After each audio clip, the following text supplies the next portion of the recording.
Good afternoon. This is Mr. Fitzgerald class, and this is the video lesson about the homework that we're doing tonight about line. Okay, we've started talking about the elements of art. These are the things that are in all art, no matter what it is. These things are in that art. And the first one we're going to talk about is line. All right. And so first, I'm going to read the questions, tell you the questions that are going to be in the homework. Then I'm going to actually read the text, kind of explain some things, and then of course I'm going to read the questions again. I read them the first time so you can go ahead and get the questions kind of in your head, and you know what to be looking for as you read the text or you watch the video. Okay, so the first question is, what is the meaning of the term line as it is used in art? Okay, so what does the word line mean in art? Second question is, I want you to name 7 kinds of line, right? The 7 kinds of line. Now, I'm actually taking from 2 texts, and the first one talks about 5, and then you have 2 more. You have 2 more at the end, which is from another text. All right, and then the third question is, what affects line quality? There's another question, but I marked it out. So what affects line quality? Number 4 is, what is an outline? And number 5 is, what is a contour line? All right, so there you go. Now I'm going to go ahead and read the text, and this is a long one, so here we go. All right, so think about how many times every day you see lines. You write words, numbers, and symbols with the help of lines. You use lines to draw pictures. The lines on a map help you find the best route from one place to another. You also feel lines in the grain of a piece of wood or in the veins of a leaf. You know, there's lines in a leaf, you can feel them, right? This lesson will focus on the importance of line as one of the 6 elements of art. Like I said, we've already started talking about that. I've introduced that, or I will introduce that, I guess, rather, in the next couple days. All right, so the meaning of line. Take a pencil and move it across a sheet of paper. Okay, you don't have to do it right now, but we've all done it. What happens, right? The moving point of the pencil made a path of connected dots on the paper. In other words, it made a line. This definition of a line, a mark that connects 2 points in space, is a good one to remember. It reminds you that it takes movement to make a line. When you see a line, your eye usually follows its movement. A trained artist uses lines to control the movement of a viewer's eyes. And we've talked about that with rhythm. Lines can lead the eyes into, around, and out of visual images in a work of art. So here's the kinds of line. There are 5 main kinds of line: vertical, horizontal, diagonal, curved, and zigzag. When used in an artwork, lines can communicate different messages or feelings to the viewer. A vertical lines, figure 411, move straight up and down, right? Vertical line. They do not lean at all. When you stand up straight and tall, your body forms a vertical line. So vertical lines completely 100% straight up, okay? Straight up and down. In art, vertical lines appear to be at attention. Artists use them to show dignity, formality, or strength. All right, horizontal lines. Horizontal lines run parallel to the ground. They do not slant. When you lie flat on the floor, your body forms a horizontal line. So they are straight from left to right, side to side, right? They are not slanted at all. Left to right, side to side. Horizontal lines in art seem at rest, right? They're laying down. Other words that come to mind in connection with them are quiet and peaceful. Horizontal lines make the viewer feel comfortable, calm, and relaxed. All right, diagonal lines. Diagonal lines, 413, slant. They're somewhere between vertical and horizontal line. So vertical, straight up and down, horizontal, side to side. Diagonal lines are slant. You know, they slant a little bit, or they slant a lot.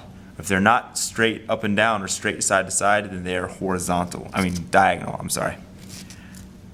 Imagine standing straight up and then with your body stiff, falling to the floor. At any point during your fall, so if you're staying straight up and you fall to the floor, at any point during the fall, your body would form a diagonal line.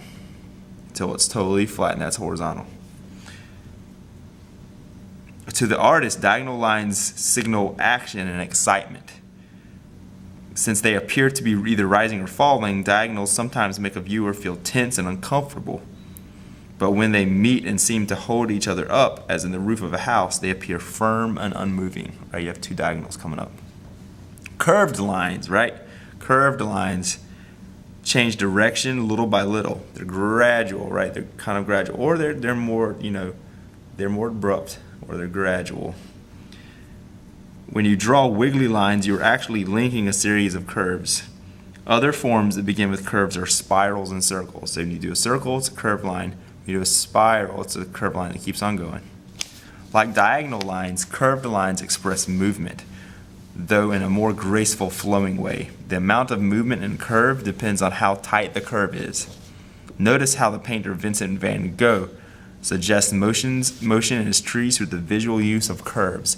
And I don't have that picture in your sheet, but we've seen him before with the swirly lines, the curves, the swirly lines. All right, zigzag lines.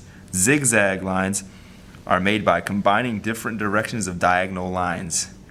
The diagonals form sharp angles and change direction suddenly, right? So zigzag, you're going one way and then you're going the other way. Going one way, going the other way. Going one way, going the other way. Zigzag lines can create confusion. They suggest action and nervous excitement. Sometimes zigzags move in even horizontal patterns, like those at the top of a picket fence.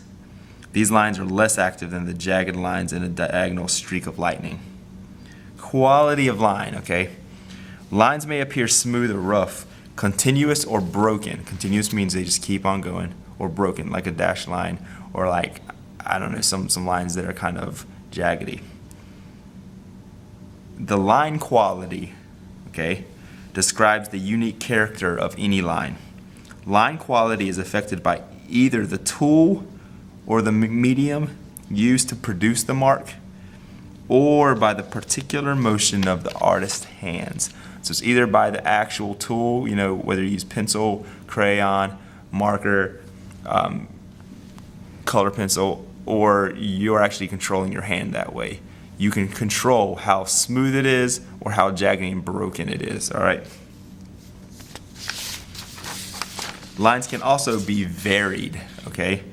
Line variation describes the thickness or thinness, lightness or darkness of a line. So you have the quality, which is if it's smooth and straight and full, or if it's kind of broken up and there's some gaps. And then you have how thicker it is or how thin it is, how light it is or how dark it is, and that's the variation of the line. Thick and dark lines appear to be visually heavier than thick and light lines. Look at figures 417 and 417b and identify the different kinds of lines. What medium do you think was used to create each line? All right, now I've got a little bit more.